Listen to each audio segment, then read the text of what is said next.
Hey y'all, how y'all doing? I am coming to you guys for my Hey Sugar moment. First of all, I want to say hello to all of my subscribers, my old ones and my new ones. I love you guys, and I hope that you are having a beautiful Wednesday evening. As you can see, I changed my hair a little bit. I may change it again. I'm just fooling around with some things to see what I like and what I don't like.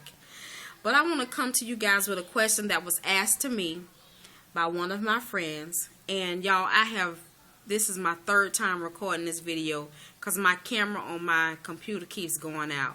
So I'm hoping I have enough space on my phone to do this. But I'm going to try to make this as brief as possible. The question has been asked to me: have you ever been apart from your husband for a long period of time? And my answer to that is yes. Now, with that being said, I want to say this. There is a such thing as being apart from somebody and you live in the same house.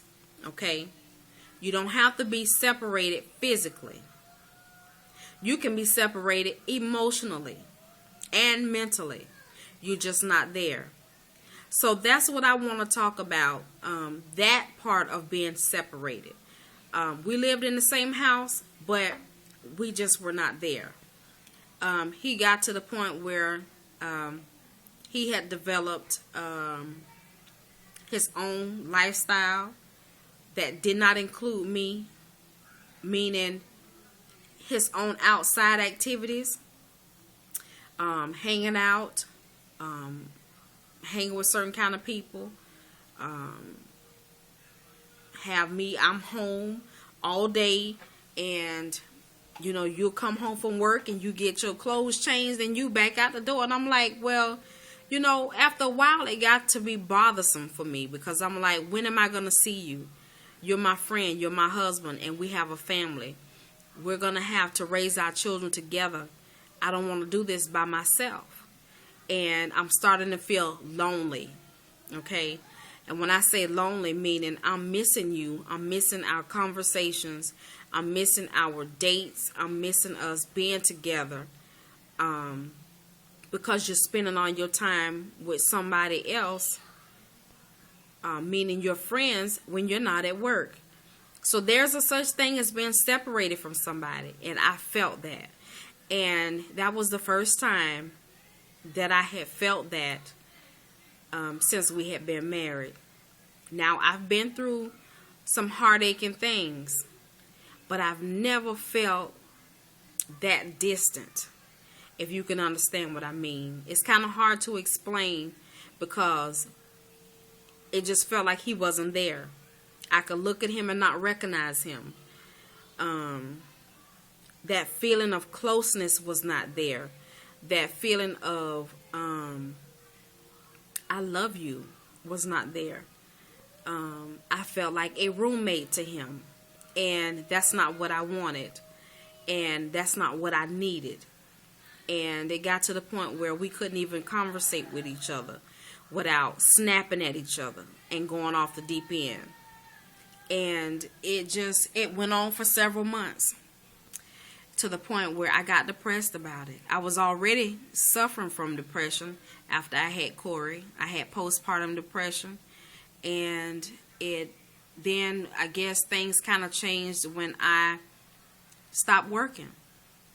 Because when I was working, he had a lifestyle of, some days he could get off from work and he could go hang out with his boys. But I would be at work and it wouldn't be a problem. But then now that I'm home, I know you still want to have your same routine, but there's a line that you have to draw, saying, okay, I need to spend some time with my family. I need to spend some time with my wife. And it's just like he just was not seeing that. And I got to feeling lonely. I got to feeling as though I was by myself. I felt like his life did not include me. And it hurt. And I had to tell him that. But I had to learn how to tell him that. How to relay that to him. Not tell him. not throw it down his throat, not scream at him about it, not give him an ultimatum, which is what I did all of those before it really got through to him. And it was to the point where we did not recognize each other. We could not talk to each other. It was to the point where we were even talking divorce and I mean seriously, to the point where he could climb in the bed and he be on one side and I be on the other, and I didn't want him to touch me, and I guess he didn't want me to touch him. And that was hurting, because it has not been a time that he didn't climb in the bed and he had to find me. Meaning he would put his foot out, his hand, something, just so that he could touch me. Even if one of the kids were in the bed with us. And for that first time, it just was not there. I missed us having our date nights. It got to be the only time we would be together is when he chose it. It's like I had to wait for him to give me some of his time, and not that we were sharing our life together anymore. And so that was a really, really, really dry and hurtful and lonely time in my life. And I learned how to deal with that. I learned how to talk to him in a way that I wasn't nagging at him or trying to tell him what to do. And eventually the words came to me to say, and I had to just tell him, I feel as though you don't love me anymore. I feel as though we have just gone in separate directions. And for me to tell him that hurt more than anything, because I have loved him all my life. But just because I love somebody don't mean they love me back. And that's a hurting thing, to be in a household with somebody and you just really are you have separate lives. So the key to that, y'all, is to learn to communicate. Learn to give each other some extra time. It's not all about you when you get married. It's about us. It's about sacrificing yourself, sacrificing the things that you were used to doing, to create new things to do with your spouse. It takes some dying to self, giving up yourself to create us. Because that's what happens when you become married, when you become husband and wife. It's no longer about you. It's no longer about me. It's about us as a couple. And it took a while. It took about 5 months. But we made it. By God's grace, we made it. This page on Facebook called Unveiled Wife helped me so much. It taught me how to pray for my husband, even when I didn't want to. No matter how angry I was at him, I had to pray for him. And not pray for him to see things my way, but I had to pray for him as a man, as the head of my household, as my husband. That God continue to give him everything he needs to provide for us, to grow into the man that God wants him to be. I had to learn to do that. And that's the one thing you don't want to do, is to empower somebody else when they have hurt you. So I've had to learn to pray for him, just as though I have to pray for my enemies, for those that wrong me, for those that hate me, for those that slander me, for those that mistreat me. I have to pray for them also. Not pray for them to be hurt or to feel the pain that I feel, but for them to prosper, for them to be a better person, a kinder person, for God to have mercy and grace upon them. Those are the hard things to do when you feel as though you've been wronged. So I can say we made it through by God's grace and mercy. I can't say we'll never go there again. And that's one thing, y'all, I have learned to do is to never say never. You can never say never. You can't say that. Never say never. Never say what you won't do and what you won't go through. Because when your heart is involved, you don't know. When you love and care for somebody deeply, it's certain things you'll put up with even if you say you won't. Okay? And a lot of us out there can testify to that. But we do have a line that we cross. And sometimes, sometimes people don't get it. Sometimes people will keep trying it. Some people will keep mistreating you and keep doing it just because they feel like they can. And then at some point in life, hopefully, enough be enough. But some people don't care sometimes, y'all. When they feel like they can get the upper hand over you, sometimes they'll just keep doing it. And one thing I know is that God works things out if we give it to Him. And, they have a saying, the sun will come up in the morning or the sun will continue to shine. And when I say that because I mean as though at that moment, things may be gray, the sky may be gray, you can't see your way. But at some point in life, the sun will shine. The sun will shine, meaning your tears will dry up. Okay, I'll get it in a minute. Take it back and go in the back. That means that your tears will dry up. That means that there will be a smile placed upon your face. There will be a lifting of your head. There will be a pushing back of your shoulders, a straightening of your back. There will be a confidence that will radiate from every part of your being to know that I am not a mistake. To know that I am a designer original. To know that I was created by God.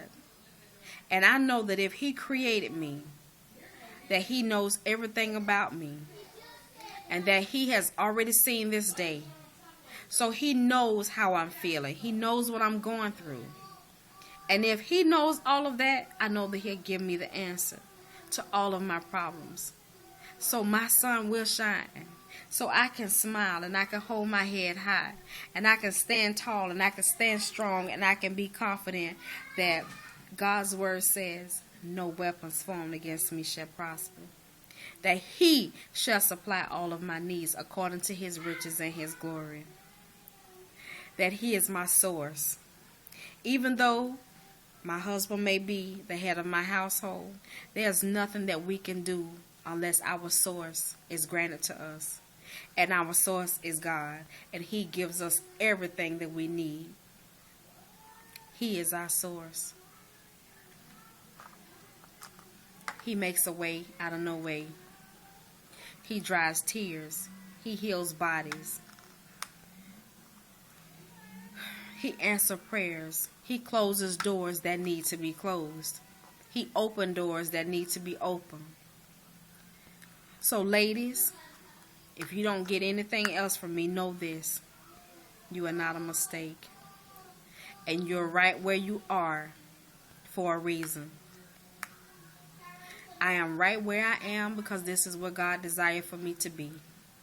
And until that day, when He see fit to send me to another level in my life, this is where I am, and I embrace it. And I come to you standing firm that my name is Teresa Moore Richardson. And God loves me from the top of my head to the sole of my feet. He knows my heart. But me, myself, and I have to choose. I have to choose to seek Him first. To seek His word. To share His word. So that His light may shine through me onto somebody who needs it. I love my husband. I love him, I do. But I love God even more because He is who He is. He is the Almighty. Yes, He is. Can you guys close the door back there, please?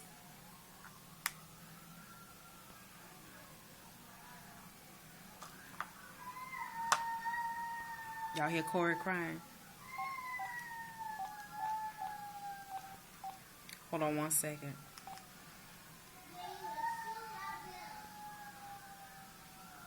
They can't hear me. They got that video game so loud.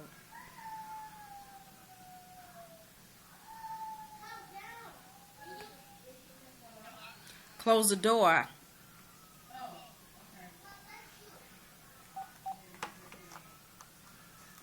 But like I was saying, guys, it's hard to feel separated from somebody and you live in the same household. It's hard to know that your relationship changed and that is something that you no longer recognize. But if you just hold on, don't give up.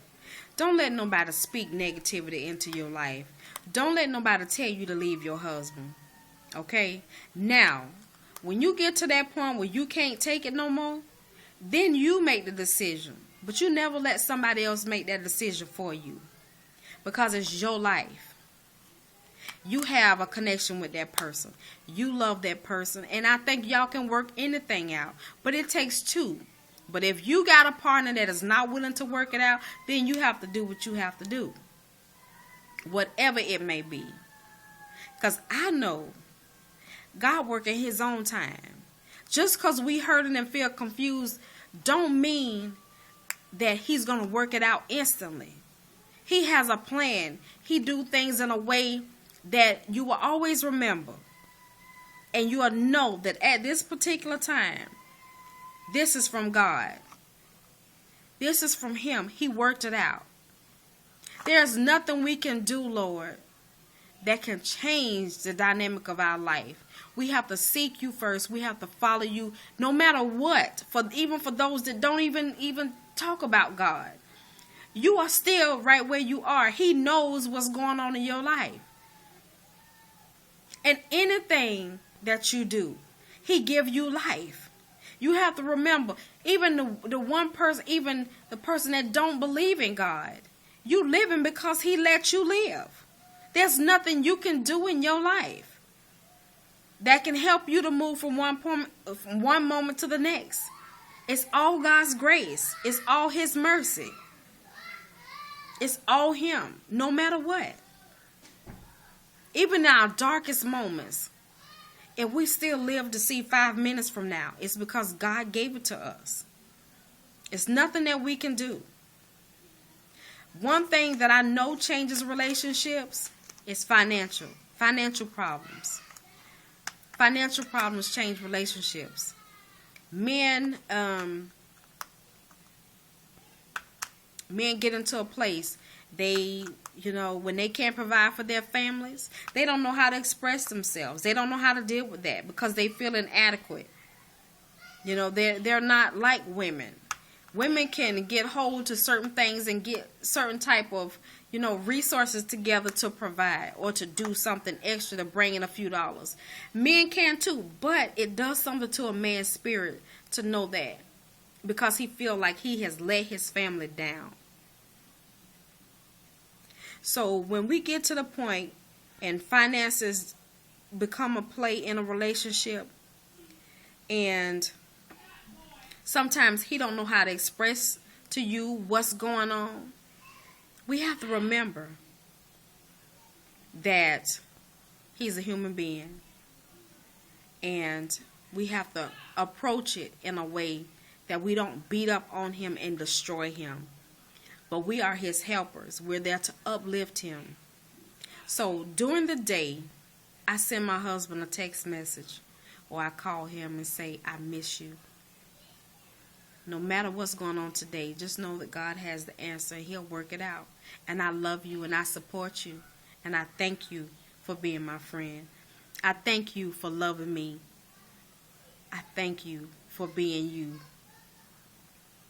Just those little things, sometimes just something, send a smiley face. Take a picture of yourself smiling, looking at him.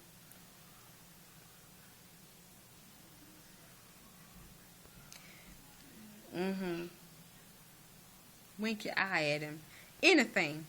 Take a little video of yourself. I love you. I miss you.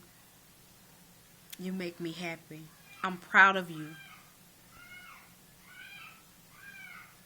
Those little things help a man to make it through. So with that being said, I thank y'all for watching my channel. I thank y'all for listening, and I hope this helps somebody. God is able. And just know this. If finances is a part of your problem, God is our source. There's nothing we as humans can do that can guarantee from one moment to the next as to what our finances are going to be like. I don't care how smart you are. I don't care what type of job you have. It's by God's grace and mercy that you have any of it. We're not capable. We can't do anything to ensure that we always have a job. So if you have a job, be grateful. Don't get the big head. Don't feel like other people are beneath you. Because one thing for certain and two for sure, you just one eye blink away from being that person. I thank y'all for watching me. I love y'all, sugars. Bye, sugars.